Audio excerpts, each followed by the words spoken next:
Bonjour, je suis Malika et je vous souhaite la bienvenue sur la chaîne Bistro Littéraire. Bistro Littéraire est un podcast qui s'intéresse à la vie singulière de gens extraordinaires. Des gens qui peuvent être auteurs de livres, bergers, hommes, femmes politiques, prêtres, professeurs, chefs d'entreprise, demandeurs d'emploi, hommes ou femmes au foyer.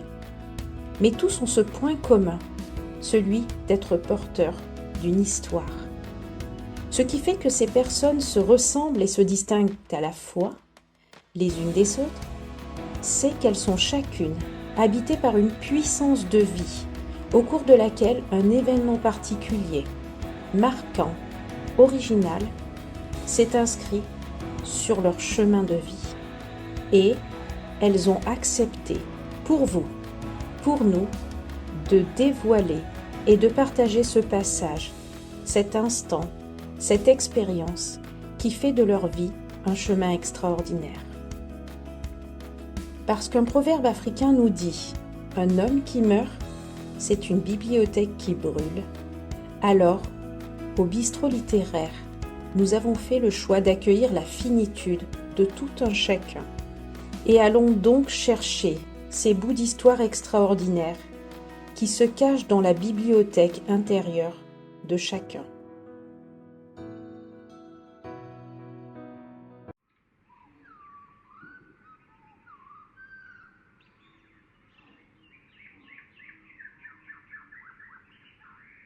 Bonjour à toutes, bonjour à tous. Nous sommes donc aujourd'hui avec Samuel Martin qui nous accueille à la ferme aux crocodiles à Pierrelatte en Drôme provençale.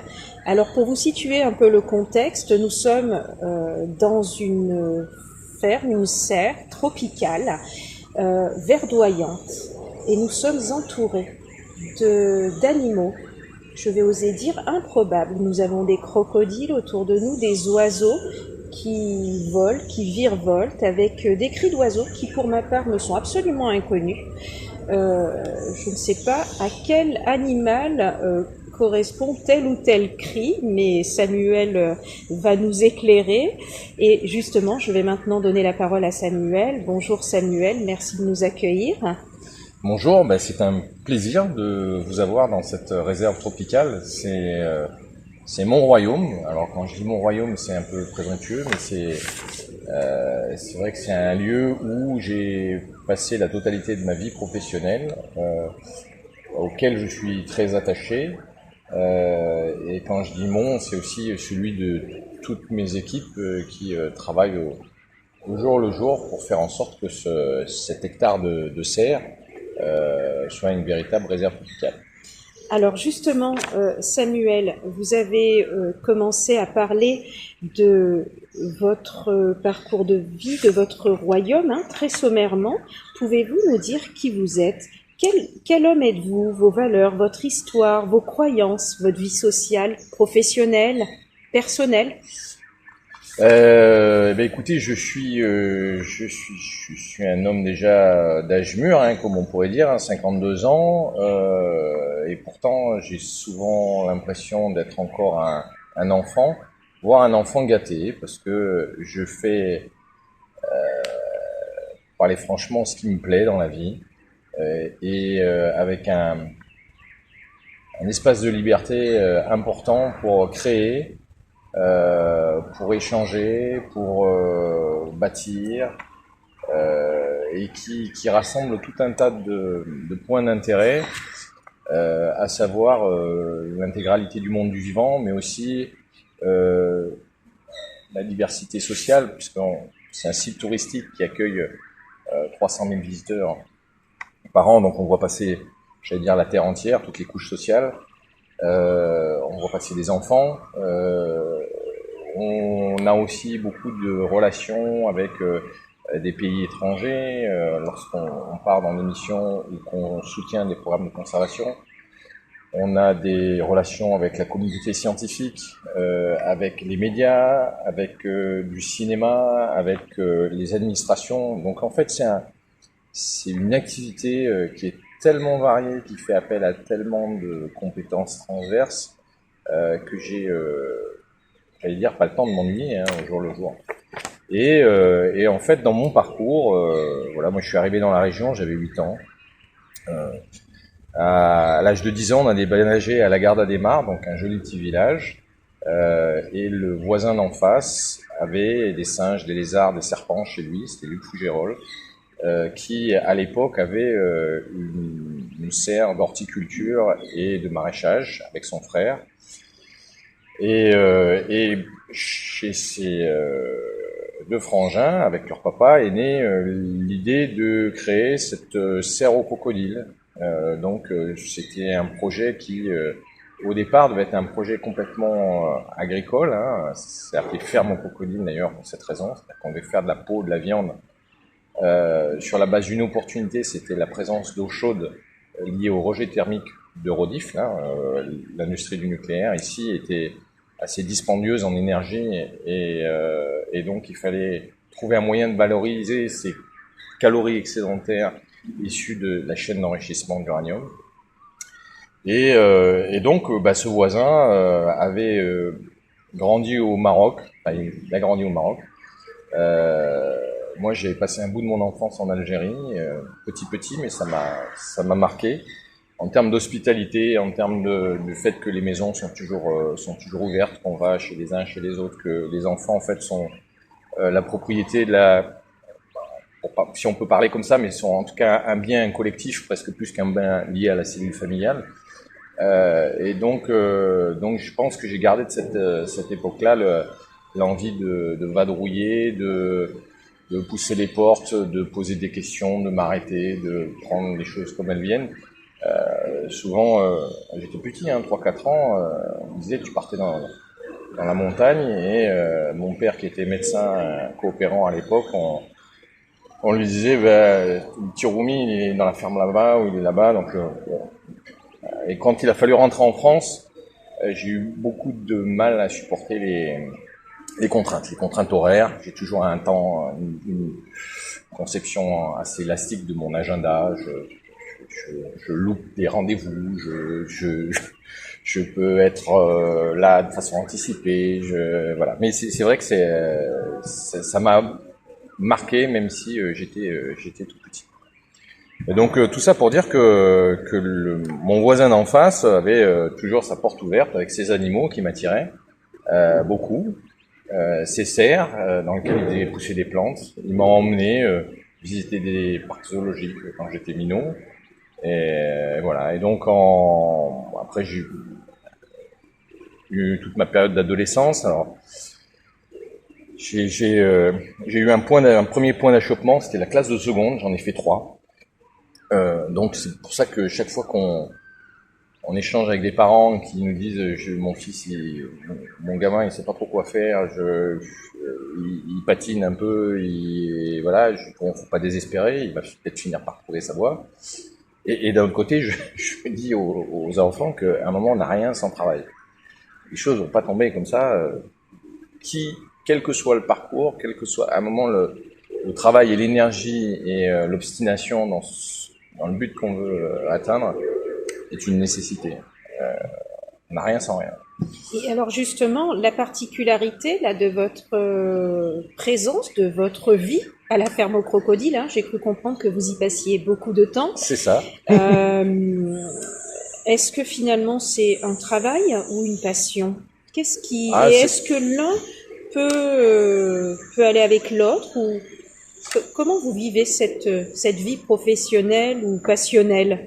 Alors c'est effectivement un travail passion. J'ai évoqué le terme d'enfant gâté tout à l'heure. Et c'est vraiment ça. C'est que c'est un travail que je me suis façonné on va dire, me mettant dans une situation où je peux déléguer tout ce qui ne me convient pas ou dans lequel je vais pas être bon. Et garder tout ce qui peut me faire avancer. Après, dans mon parcours en fait, donc j'ai fait 3 secondes, après j'ai fait un IUT en agronomie et ensuite une classe préparatoire pour rejoindre un cursus de médecine vétérinaire. Et donc ce qui fait que je suis sorti à l'âge de 29 ans de 28 ans, pardon, des études vétérinaires. Alors que beaucoup de mes camarades sont sortis à 22-23 ans. Et ensuite, je suis parti au Népal. Donc à cette époque-là, la ferme aux crocodiles avait déjà ouvert ses portes. Et donc on recevait des gavials du Népal à l'époque. J'avais participé au dossier d'accueil de ces animaux. Donc ces gavials, c'est un crocodilien qui a le museau très fin, qui est menacé, qui vit qu'en Inde, au Népal, au Bangladesh, au Bhoutan. Et donc on en avait 20 à Pierre-Latte. Il a fallu échanger avec les autorités népalaises pour dire voilà, vous faites un merveilleux travail de conservation, nous on voudrait aider financièrement, techniquement, et puis on voudrait avoir des animaux témoins ici qui 20 ans après, on le sait, sont hyper précieux parce que la population a continué à régresser malheureusement là-bas du fait de la pollution et autres activités humaines. Donc voilà. Donc je suis rentré quand je suis rentré du Népal, je suis parti avec ma copine on s'est marié là-bas et je suis rentré comme vétérinaire à la ferme aux crocodiles et c'était un peu vétérinaire à tout faire où je me suis chargé pas mal des animaux dans un premier temps, de leur santé, de leur environnement, des dossiers administratifs parce que pour porter ce type d'activité il y a beaucoup de contraintes administratives, beaucoup d'encadrement administratif. Et puis, au bout de quelques années, les deux frangins fondateurs ont vendu leur parc à un groupe. Et là, ça a été une nouvelle étape où je me suis retrouvé directeur de ce site avec un groupe qui avait des façons de travailler, j'allais dire, d'entreprises modernes, avec des projections, des budgets, une organisation voilà, qui correspondait pas du tout à l'environnement familial. Donc là, il a fallu faire preuve d'adaptabilité pour arriver à rentrer dans ce moule, on va dire. Et on a quand même fait porter 2-3 projets, voilà. Et puis ces gens-là sont restés 20 ans. Avec progressivement un désintérêt, notamment parce que le temps pour développer les projets était assez long. Et entre 2018 et 2022, en fait, j'ai porté un projet pour reprendre la ferme. Et aujourd'hui, mon épouse et moi, on est propriétaires, aux côtés d'organismes bancaires, dont la Banque des Territoires, de ce magnifique lieu. Donc du coup, là, on a les coups des franches. Et c'est là où effectivement on peut complètement s'exprimer, on peut embarquer une équipe autour de nous de façon beaucoup plus souple et humaine parce que c'est vrai que ce soit mon épouse ou moi, c'est deux personnalités assez fortes et on est très complémentaires et du coup on avance. Très bien. Et alors justement, votre épouse travaille dans le métier aussi, enfin dans le métier. Alors mon épouse est vétérinaire aussi. Elle a une clinique vétérinaire à sa propre activité, une clinique vétérinaire à Pierre-Latte, dans laquelle elle est associée. Ils sont 2 vétérinaires associés, ils sont 4 vétérinaires en tout. Mais elle m'a épousé, on va dire, avec les crocodiles, hein, vu que quand on s'est rencontrés à l'école vétérinaire de Lyon, on descendait ici à Pierre-Latte et on dormait dans ce qui est aujourd'hui l'infirmerie des gens, celle des crocodiles. Et donc on a, elle savait elle a vite compris en fait le pouvoir et l'attractivité qu'exerçait ce lieu sur moi et cet univers, parce que c'est en fait les crocodiles et toute la faune, c'est surtout un prétexte à se créer un environnement peut-être fantasmé, d'une nature fantasmée, on va dire, où les risques sont maîtrisés, mais c'est aussi un lieu où on va mettre les animaux en lumière, via des plantes, via des décors, via un discours qu'on va pouvoir apporter, et faire en sorte que le grand public considère ces animaux. Alors nous ici on a essentiellement des reptiles et quelques oiseaux, mais finissent par considérer ces reptiles qui sont globalement mal aimés de façon différente. Et alors justement, quelle est la population de cette serre tropicale? Combien de crocodiles, Alors on a donc la ferme en crocodile aujourd'hui est devenue une véritable réserve tropicale, même s'il a été question de faire la partie hébergement proprement dit. Et alors, Là, ça peut te gêner, non? et justement, alors c'est bien parce que là on sent que ça vit hein, dans cet environnement. J'entends plein de cris d'enfants Oui, aussi. mais on a commencé notre rendez-vous.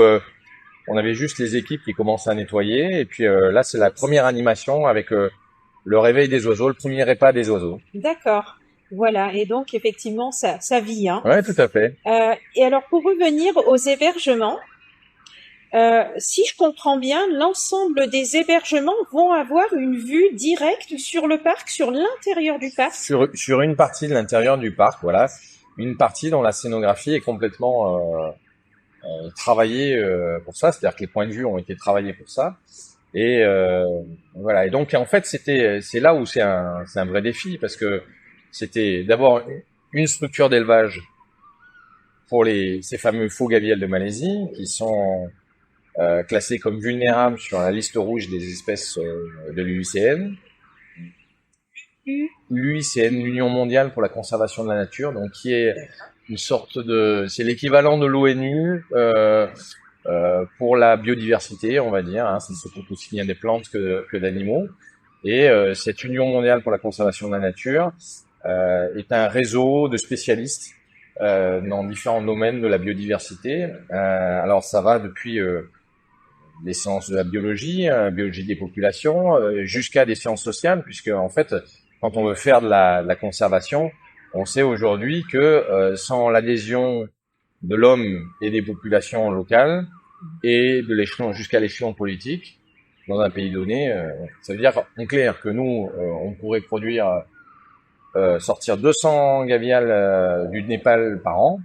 Si à l'arrivée la famille royale n'a pas essayé d'investir dans des stations de dépollution de ces usines de papier qui sont sur la rivière, ça n'a pas servi à grand chose. Pas d'intérêt. Si les Tarous, donc qui est l'ethnie qui vit localement au contact des crocodiles, aujourd'hui les jeunes Tarous, ils ont des portables comme nous, ils vont à l'école à Biratnagar, là, à 20-30 km, ils ont voilà, et ils ont peut-être plus envie, comme leur grand-père, d'aller pêcher de pied dans l'eau dans des endroits où il y a des crocodiles. Donc en fait, à un moment, il faut qu'il y ait une acceptation générale. Ça passe par de l'aménagement du territoire, de la législation, mais aussi des discussions avec les gens qui vivent au contact de ces animaux. Donc c'est l'IUCN, et l'IUCN en fait donne un baromètre en fait pour chaque espèce de l'état de la population mondiale à l'échelle mondiale, telle ou telle espèce. Mais il s'occupe pas que de crocodiles, hein, il s'occupe aussi de plantes, de poissons. Et c'est un magnifique laboratoire collaboratif, puisque par exemple nous à l'échelle du groupe des spécialistes des crocodiles, on est 400-500 et je sais pas, les Français ils doivent être 5, 7, 10. Voilà, mais bien normal, il y a essentiellement des Australiens, des Sud-Américains, voilà, et quand on se réunit, c'est quand même assez extraordinaire d'avoir autour de la table. J'ai vu des repas où il y avait Monsieur Takehara, un japonais de 70 ans qui vend du cuir, voilà, mais qui est en fait très concerné par l'avenir de sa ressource. Hein, il veut pérenniser son business, et lui, pour le coup, il défend l'idée qu'il faut que sa ressource, elle vienne de la nature et pas uniquement de grandes fermes où tout est contrôlé. Moi, j'ai trouvé ça très pertinent de sa part en disant attention, la diversité génétique, elle vient quand même de ce milieu sauvage. Chaque fois que l'homme fait main basse sur une ressource naturelle, en particulier dans le domaine de la biologie, on cherche à extraire les lignées qui nous servent le mieux sur la base de critères qui nous sont propres. Et on voit souvent ça par notre petit bout de lorgnière. Donc, ça pousse vite, ça pousse beaucoup, ça pousse, voilà. Et puis après, quand on a des des cultures monotypiques ou des élevages monotypiques, paf, débarque un pathogène, et là, c'est l'hécatombe. Et en fait, c'est dans cette diversité qu'on est, la vie est résiliente, parce que si toi t'es un peu moins bien, celui d'à côté, il sera plus fort et il va résister à l'envahisseur, quel qu'il soit. Bon, ça c'est valable, je pense même au niveau des populations humaines, mais cette diversité elle est essentielle pour pouvoir résister à toute agression extérieure. Voilà, et ce monsieur Takehara, il pouvait discuter avec je me souviens, il avait une grande discussion avec un petit chercheur brésilien, et c'est le gars, il passe la moitié de son temps les fesses dans l'eau, dans des marais, là, se faire pousser par les moustiques, et bouffer par les moustiques. Deux mondes qui n'ont rien à voir. L'un vivant de l'industrie du luxe et dans une mégapole, l'autre étant dans un petit et ça discute avec une même passion, les crocodiles et voilà, et la nature, la biodiversité. C'est vraiment, je trouve ce réseau quelque chose d'assez extraordinaire. Et donc l'économie n'est pas finalement incompatible avec la nature. Alors l'économie n'est pas incompatible avec la nature. Le propre modèle crocodile, élevage de crocodile et farming de crocodile, où c'est le principe du farming, c'est qu'on va récolter des œufs de crocodile, on va récolter des œufs dans la nature, ensuite on les met en incubation et ces œufs sont ensuite quand on a des jeunes, on va les élever pendant 3 ans. Et là, il y a entre 15-17% des jeunes qui sont réintroduits dans le milieu naturel. Le reste étant exploité pour la peau, pour la viande. Mais là, on a clairement un modèle qui à la fois soutient les populations sauvages et permet de nourrir une filière industrielle. Alors, ça paraît simple quand c'est raconté comme ça, mais en tout cas c'est assez vertueux par rapport au principe des fermes proprement dites, qui sont certes plus simples pour les exploitants, où on a ses reproducteurs, on les a sous le nez. Quand on a des œufs, on peut exploiter l'intégralité de sa production.